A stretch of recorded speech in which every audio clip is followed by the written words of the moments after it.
दिख सकता है। 19వ అధ్యాయం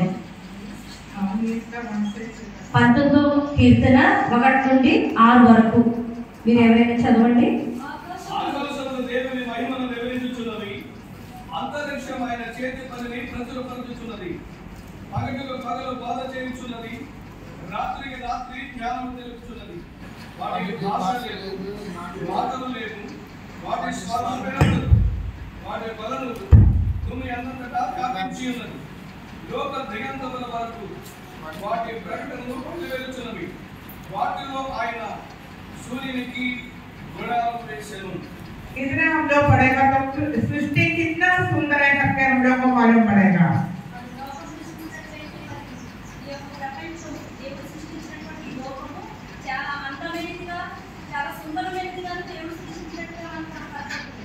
और मैं अभी तक सांस से ज्ञान तक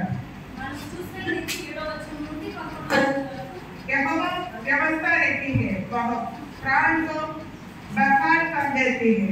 और उसका नीचे लिखता है यहोवा ने नियम विश्वास योग्य है, साधारण लोगों को बुद्धिमान बना देता है। ये वाक्य में हम लोग पढ़ता है क्या है, बुद्धिहीन को बुद्धि देता है परमेश्वर। ఈ వాక్యమును మనం చదువుతున్నట్లయితే యెహోవా నియమించిన ధర్మశాస్త్రము యథార్థమైనది, అది ప్రాణమును తెప్పరిల్లు చేయించున్నది, అది బుద్ధి లేని వారికి బుద్ధిని అనుగ్రహించుచున్నదని మనం చూస్తూ ఉన్నాము. यहोवा का नियम विश्वास योग्य है। ये भूमि में हम लोग को विश्वास योग्य कुछ नहीं है, किसी का ऊपर से ना भरोसा रखने को नहीं होता है। మనము నమ్మకం ఉంచడానికి ఎవరు సరిపోరు, ఎవరు విశ్వాసానికి యోగ్యమైన వారైతే కాదు అని చెప్పబడుతూ ఉంది. हमारे विश्वास रखने वाले एक ही है यहोवा। మనము విశ్వాసింపదగిన వాడు ఒక్కడే, ఆయన పేరే యెహోవా. आठों वाक्य पढ़ेगा तो हम लोग मालूम पड़ेगा यहोवा का उपदेश सिद्ध है। ఆ 8వ వచనంలో చూసినట్లయితే యెహోవా ఉపదేశములు నిర్దోషమైనవి, అవి హృదయమును సంతోషించును. अभी भूमि में कौन सा भी उपदेश सिद्ध नहीं है। భూమి మీద ఏ ఉపదేశము సత్యమైనట్టుగా మనకు కనపడటం లేదు. और उसका नीचे बोलता है यहोवा की आज्ञा निर्मल है। యెహోవా యొక్క శాస్త్రములు నిర్మలమైనవి. पवित्र और निर्मल कोई सा भी वाक्य हम लोग को नहीं है, खाली परमेश्वर का है। లోకంలో చూసినట్లయితే నిర్మలమైనది ఏది కనపడటం లేదు, కానీ దేవుని వాక్యం మాత్రమే నిర్మలంగా కనపడుతూ ఉన్నది.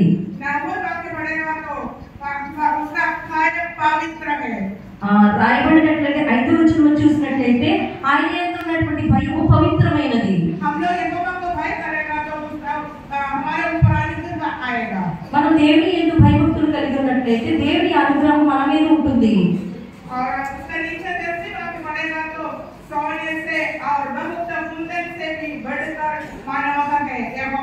పదవ వచనం చూసినట్లయితే అవి బంగారు కంటేను విస్తారమైన వేడి బంగారు కంటేను కోరదగినవి, తేనె కంటేను జుట్టి తేనె దారుల కంటే మధురమైనవి.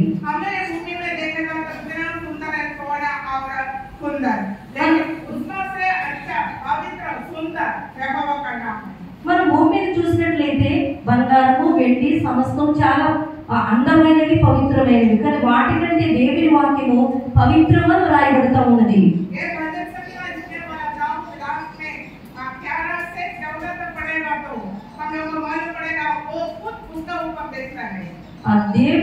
దావీదు యొక్క జ్ఞాపకము, దావీదు యొక్క చూపు దేవుని వాక్యం మీదే ఉన్నది.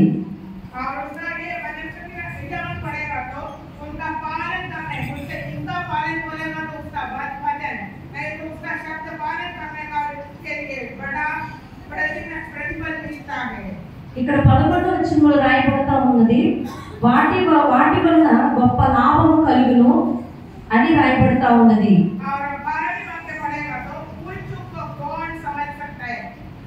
12వ వచనంలో రాయబడతా ఉంది, తన పొరపాటును కనుగొనగలవాడెవడు.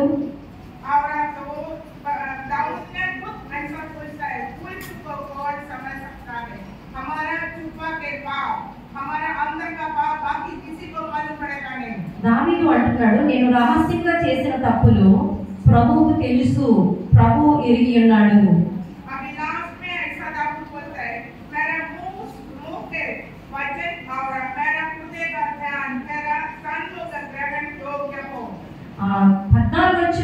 రెండో వచనంలో ఆయన ఏమంటున్నాడంటే, నా నోటి మాటలను నా హృదయ ధ్యానమును నీ దృష్టికి అంగీకరించును గాక. हम लोग इसमें बैठने वाला सब सोचेगा हमारा कोई वचन और हृदय का निरूपण कैसा है। మరి ఇక్కడ కూడి వచ్చినటువంటి ప్రజలము దేవుని పిల్లలము మన హృదయ యొక్క ధ్యానము ఏ విధంగా ఉన్నది ఆలోచించుకోవాలని చెబుతూ ఉన్నది. हम लोग भी प्रार्थना करने का हमारे अंदर का पाप और हमारा हृदय का विचार सब पवित्र आत्मा का वचन से होने का और ऊपर वाला का हिस्सा इंसाफ होने के लिए प्रार्थना करने का। ఇప్పుడు మనం అందరం ఏకీభవించి ప్రార్థన చేసి మన హృదయ యొక్క ధ్యానము ఏ విధంగా ఉన్నది, మనము ఏ విషయంలో ధ్యానించి మరి దేవునికి దూరం అయిపోతున్నామో, మన తప్పులు పొరపాటులను ఏవైతే ఉన్నాయో ధ్యానించాలని ఈ యొక్క వాక్యం చెబుతా ఉన్నది. लास्ट में दाऊद ऐसा बोलता है, यहोवा परमेश्वर मेरी चट्टान और मेरी ऊंचा करने वाला। ఇక్కడ రాయబడతా ఉంది, యెహోవా నా ఆశ్రయదుర్గమా, నా విమోచకుడా. हमारा परमेश्वर हमारा चट्टान है और ऊंचा वाला है। మన దేవుడు ఆశ్రయదుర్గము, విమోచకుడు. ये हम इतना ये वचन सोच के हमारा मन में हर दिन वचन पढ़ने का और मनन करने का। మనము ఈ విధంగా ఆలోచించి మన హృదయంలో విమోచకుడా, ఆశ్రయదుర్గమా అంటూ ఆయనను స్మరణిస్తూ ఉండాలి. और समय निकाल के प्रार्थना करने के लिए थोड़ा 10 मिनट 5 मिनट अकेला बैठ के परमेश्वर को प्रार्थना करने का और नमस्ते देने का है। మన జీవితంలో కొంత సమయము దేవునికి ప్రార్థన గురించి కేటాయించి ఆ సమయంలో దేవునితో గడపడం అనేది దేవుడు మనకు నేర్పిస్తున్నటువంటి వాక్యము. हमारा परेशानी और कितना भी तकलीफ हम लोगों के प्रार्थना करेगा तो वो सब दूसरे किसी आपके आपका सर में हाथ रखे वो अलग बात है, लेकिन खुद आपका समय निकाल के प्रार्थना करने का है। వేరే సేవకులతో మనం ప్రార్థన చేయించుకున్నప్పుడు ఆ మన యొక్క కష్టముల సమస్యల కోసమే కాకుండా మన వ్యక్తిగత జీవితంలోనే మన గురించి మన దేవునికి మొర్ర పెట్టుకోవడం అనేది మన జీవితంలో ప్రాముఖ్యమైన అంశమై ఉన్నది. हमारा परमेश्वर जल्दी आने वाला है।